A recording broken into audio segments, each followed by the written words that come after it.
Alright everybody, I'm going to be going over the Earth 7 walkthrough. This is going to show both how the current world record is playing the level, the route used, as well as some of my theories and some ways that the level could be made faster.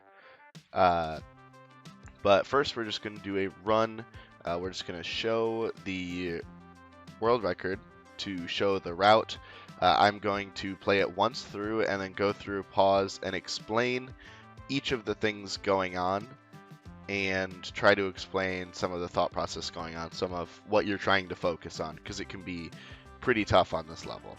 So I'm just going to have one clean run through right here.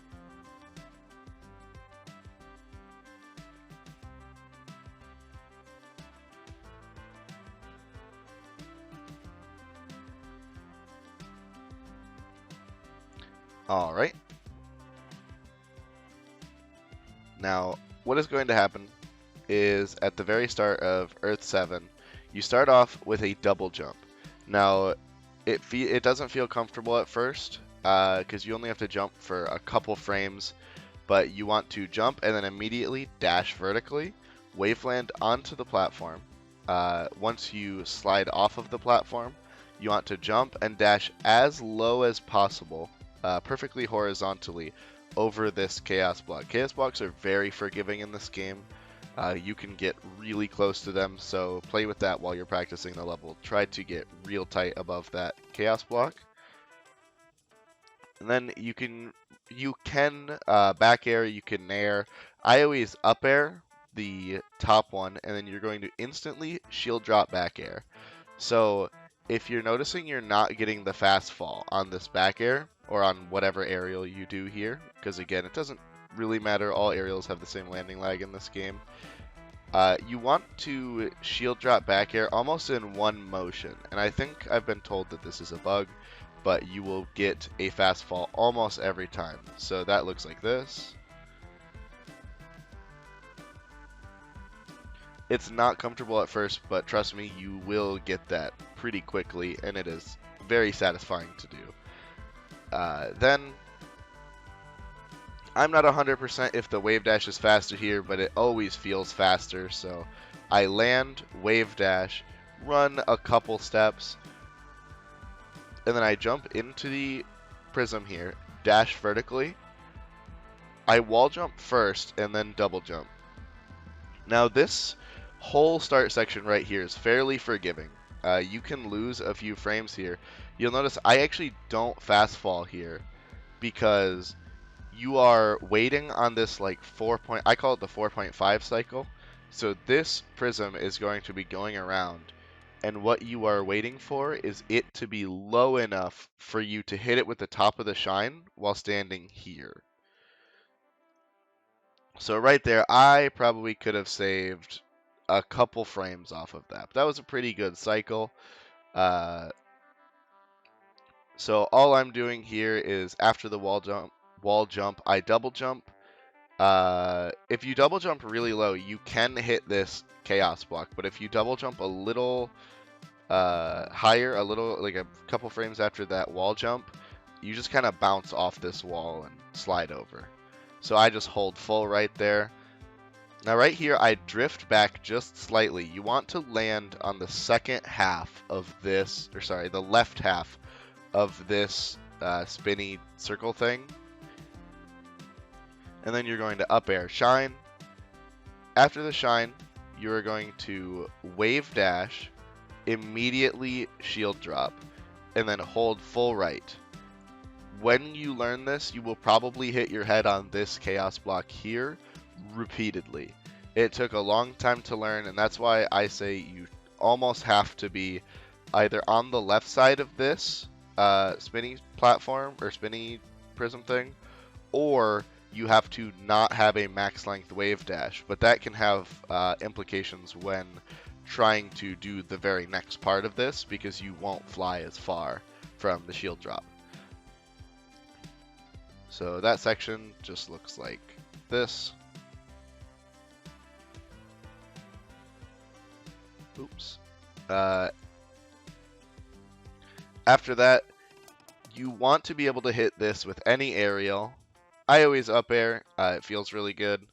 But again, all aerials have the same landing lag. A lot of aerial choice is up to you. I'm sure a nair would work. You might even have enough time for a forward air, but it doesn't matter that much. You can do the nair, shine, jump out of shine, and you want to hit this prism with the startup of your dash up to the platform. And I would call this section from the landing before the wall jump up here to this the middle of the level. So this section,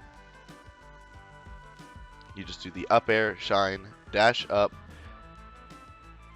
I'm not sure what is faster. I'm going to time it out and I'll end up editing it in right here. But I always do a neutral waveland into into 2 jumps waveland. But I noticed that Zero's old world record actually wavelanded, slid off, and then jumped dashed, I think. Oh, it might have been a teeter. Sorry for the Discord notification there. I fooled you. But it might have been a teeter, but I will edit it in right now.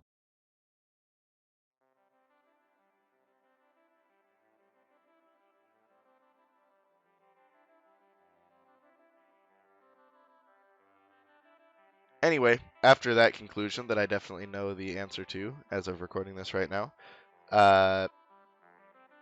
the record that I'm doing right now does a neutral waveland, which you can just press L without pushing a direction, and then does a double jump, waveland off, double jump.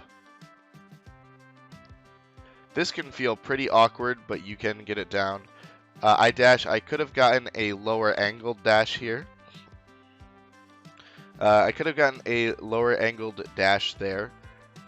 But then you're going to fast fall, hit this crystal with any aerial, and now comes the end of the level. And this is where I believe most of the time save is left in the level, other than potential optimization on that platform transition. So what I try to do, and I don't know if I quite get it here, but I try to edge cancel a back air and then jump to set up this ending. And what we're going to do here is you want to land just above and to the left of the top right corner of this crumble platform. So if you land just above and to the left of this crumble platform, you can do a dash, and you're looking for as shallow of a dash as possible to the right, while still angling slightly down. I'll try to put a little graphic up to explain what I'm talking about, but you are looking for a near fully horizontal dash slightly down. And what this will do, this is called dash boosting. This will edge cancel your dash, and then you want to immediately double jump so you don't fall into the chaos blocks, and this will keep a large amount of momentum. And this is to set up for the exact same trick a second time on this second from the last crumble platform. And I did not get a very good one there. The angles that you use are very specific. You want essentially a perfect dash boost on the second one and a just below perfect dash boost on the first one, because you can actually overshoot the second platform, or the second to last platform. So now that I've explained, at least to my understanding, how Earth 7 works, I am going to jump into the game and go for a little bit of theory as to how this record could be improved, as well as some of my failed theories, just in case any of those ideas spark anything for other people. So I will be right back. Alright, now that we are into Earth 7, like I said, the main idea for saving time that I have right now comes at the end of this level. However, a large amount of time could be saved if there was any way to beat the 4.5 second cycle, which is this cycle right here. My main theory was if you could find a way to aerial and shine the circle before it exits the right side. I'm checking if my mouse can be seen. It cannot be. But before it exits the right side of its little loop, if you could hit it there, but to cycle before, I think that a lot of time could be saved there. But it's difficult to say the least. I cannot think of a way to get there fast enough while still getting all of the prisms beforehand that you need to get. So one of the ideas I had was instead of the shine, which only hits that high, I don't remember how to set up debug mode off the top of my head, but the shine only hits that high. I thought of a technique that I have dubbed crumble canceling, but if you ever refer to it, make sure to throw in parentheses useless, because this technique sucks. So if you are doing a grounded move and the crumble platform that you're on goes away, it will immediately put you aerial with no lag. It's just a full cancel of whatever you were doing. So if somehow you manage to aerial this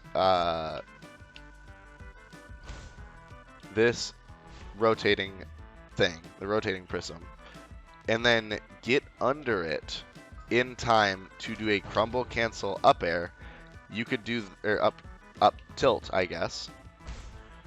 You could do the rest of the level as normal, and it might be faster, but I think beating the cycle would be faster than that horrible idea.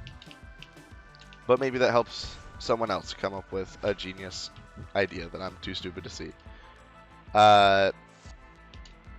Now, the other theory I have is something that I just don't want to test. I want to beat this 11-second barrier and then not touch this level for a while. I've played a lot of Earth 7, but in the world record, I do 2 dash boosts, which was daunting when I started it, and still feels a bit daunting every time you get a good run through the start of the level and you come up to the ending.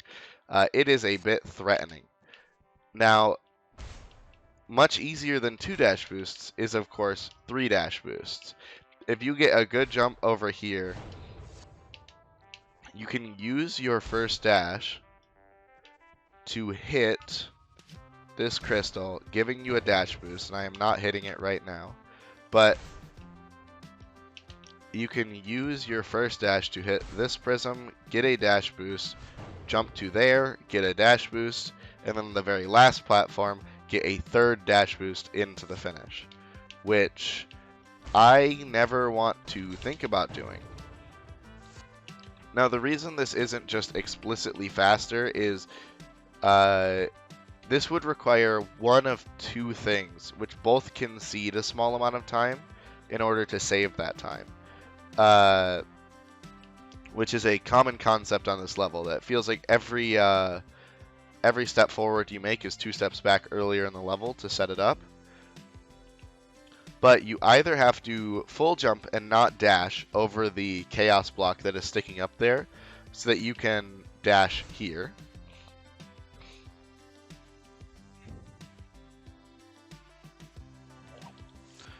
or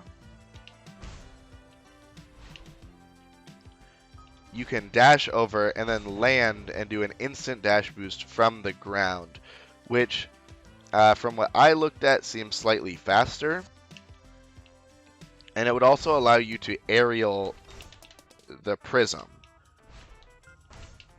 which means that your dash boost could start even lower, because if it starts too low, it won't hit that prism. So this is something that I do not want to lab out. It is an idea that I am throwing into the world so that someone other than me can do it. But the triple dash boost strategy is an idea that I have. And maybe someday I will go for it, but right now I think that the level can be sub 11 without it. And I'm not 100% that it's actually faster. So, good luck to anyone looking to get a better time on this level, or maybe even claim the record for themselves. I hope that by the time you are seeing this, I have sub 11 the level and made it just that much harder for you to take the record from me. Good luck and happy hunting, everyone.